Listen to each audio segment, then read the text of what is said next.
Welcome to Balcony Views with BJ. We're in the Mediterranean, just off the coast of Croatia. We just left Dubrovnik on our Mediterranean cruise aboard Explorer of the Seas. Now, I wanted to give you guys a rundown on this ship. This is actually my second time on this ship. The first time we were on her was a little over a year and a half ago in December. A Christmas cruise, by the way, is super cool. It wasn't at Christmas, but it was right before. Sailing out of Puerto Rico to the Virgin Islands all the way down to Barbados. It was a great trip. We did have a few snags here and there, and I'm going to explain a little bit about that because some of those snags raised their head again today, or not today, but this week.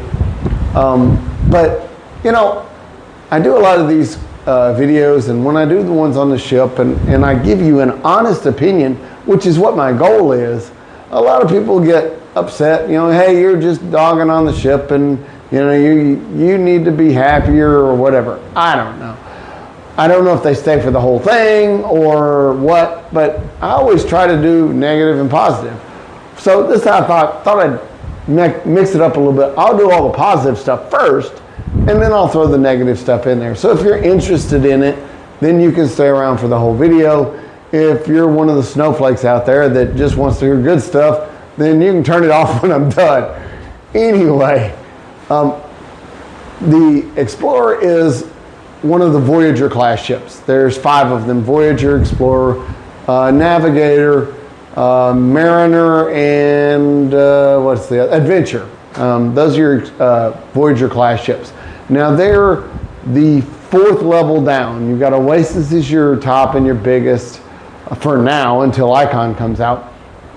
Then you've got the Quantum class ships and the Quantum Ultra, which to me are all the same. They kind of call them 2 different things, but honestly, I've been on Quantum, Ovation, and Odyssey. Didn't see that big of a difference in them, so but they're the Quantum class ships. Below that, you have the Freedom class ships, and then you have Voyager. Voyager is the first class that has the Royal Promenade, which, by the way, is a design I absolutely love. She's a beautiful ship. I have no qualms at all with Explorer. Been on Navigator also, and Navigator was a amped ship. So she had a couple more things that Explorer doesn't have.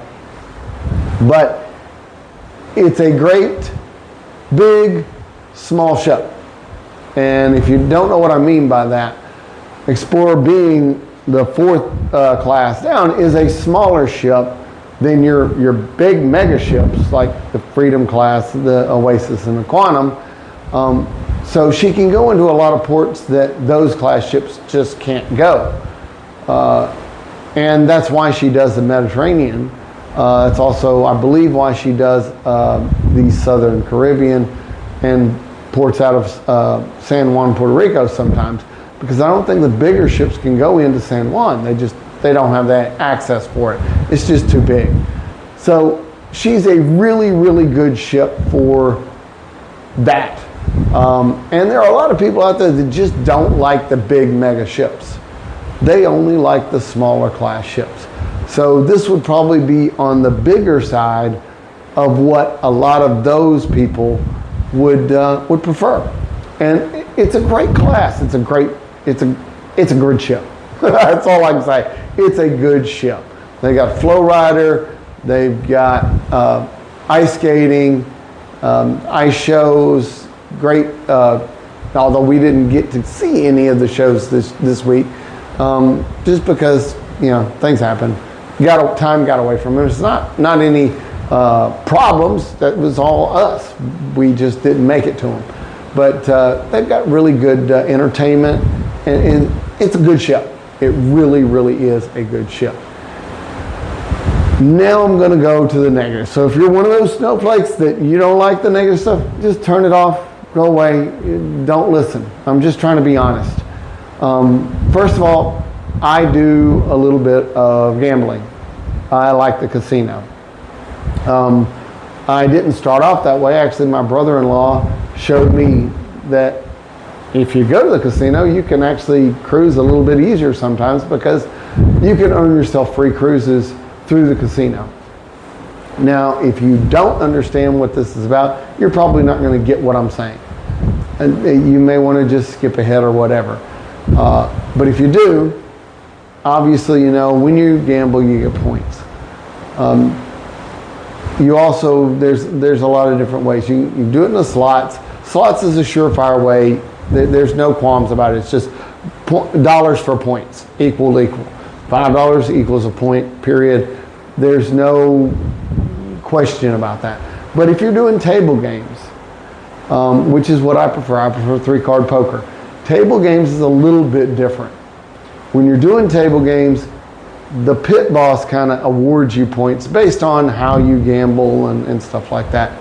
So part of the problem I have with Explorer, and it's just Explorer because I did not experience this on Navigator. I haven't experienced this on any other ship that we've sailed since COVID started back, because that's when I started gambling. And there's been quite a few of those. We were on Independence, we were on Explorer, then we were on Odyssey, we've been on Symphony, Quantum, Ovation. So I've been on several ships since we started back. And no other ship has been as strict with the rules as Explorer. Now, in some cases, some people may say, hey, that's the way it should be.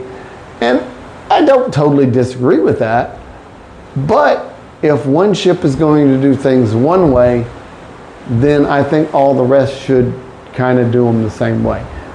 I know rules are rules, but at the same time, I don't know if the rules are exactly the way we're being told they are. One thing is having somebody else gamble on your card.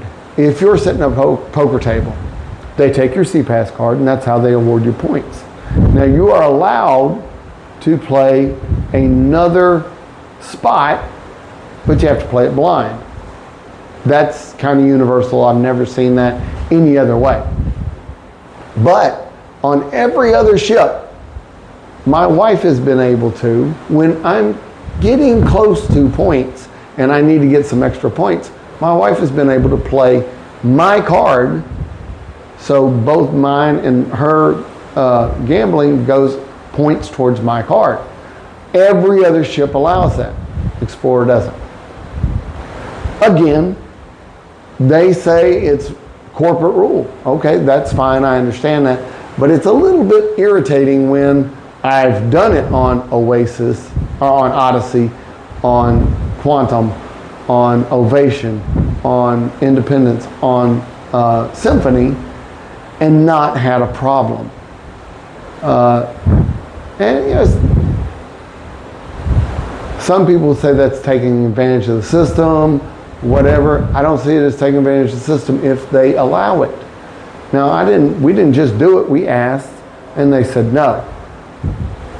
No other ship has said no. Every other ship has been fine. Yeah, that's fine. Now, they have had some caveats, and I have no problem with that.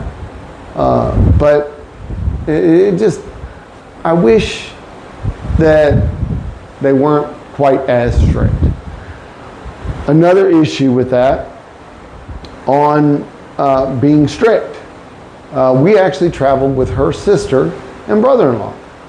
Now, we weren't in the same cabin, they were in a different cabin. They were in a junior suite. On every other ship, junior suite is considered a suite class for benefits. Now, they don't get full suite benefits. And we understand that, they understand that. They've actually been sailing more than we have since the restart. They've been on 22 cruises with Royal Caribbean since the restart. They've never had this problem before. Now, we're rarely in a junior suite. We've been on a junior suite once. We were on a full suite the last time we were on this ship, so we didn't experience that then because we lucked out and roiled up to an owner's suite. So there was no question we got suite benefits. But they were supposed to have the benefit of priority boarding and tenders.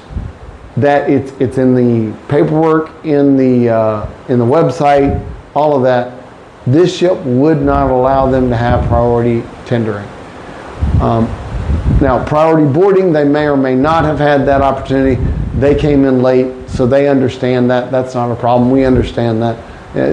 But they were supposed to have priority tendering, which is pretty important on this itinerary because we went to Santorini, Greece. And it also happened that Santorini and Athens, which were our two Greece ports, got flipped at the last minute. Like the day we got on the ship, it got changed, or the day before.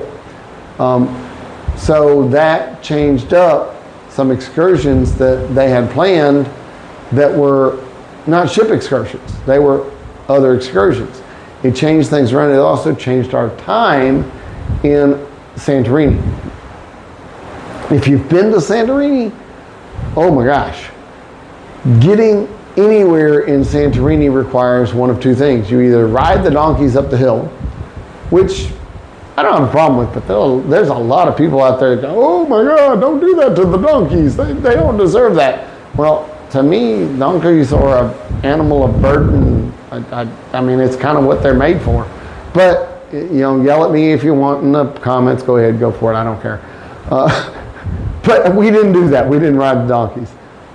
But the other way is to take the gondola, the tram, the cable car, whatever you want to call it, that goes up the side of the mountain. It takes an hour and a half to 2 hours to get through the queue or the line to get to the top of the hill to be able to go do anything else in Santorini. We got there late.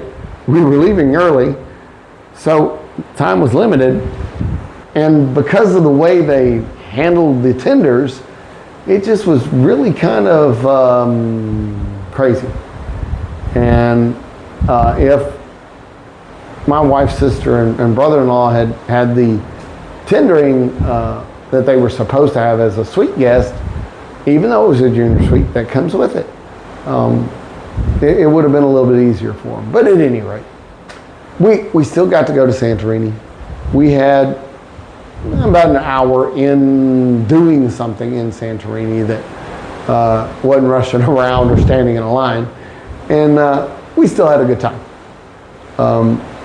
If you have a chance to go on a Mediterranean cruise, and we sailed out of Venice, we went to Split, Croatia, Athens, Greece, Santorini, Greece, and Dubrovnik, Croatia. It's a wonderful itinerary. Definitely go ahead of time and go to Venice. It's a beautiful city. Don't do that in the winter because it floods. But it's a beautiful city. So we're here in September, which is a perfect time. Still nice and warm, but it's not hot. It's still hot, but it's not hot. And we had a great time. We did have some crowds, but it wasn't just excessively crowded. Actually, they said in Santorini they normally have like 8 ships at a time, and there was only 4 there that day, and it was still kind of crazy. But we had a blast. Look, cruising is spectacular. No matter what ship you go on, Explorer of the Seas is a great ship. And I don't know about the management of it. I think they're probably a little too strict. But if that really is the rules from corporate, I can't blame them for that either. If I was in charge of something and I had a boss and they said do something this way, then yeah, I'd do it that way. But I would definitely approach it with my boss and say, okay, you've got me doing it this way, but everybody else is doing it that way. Can we do something there? Because I'm getting grief because I'm doing it the right way.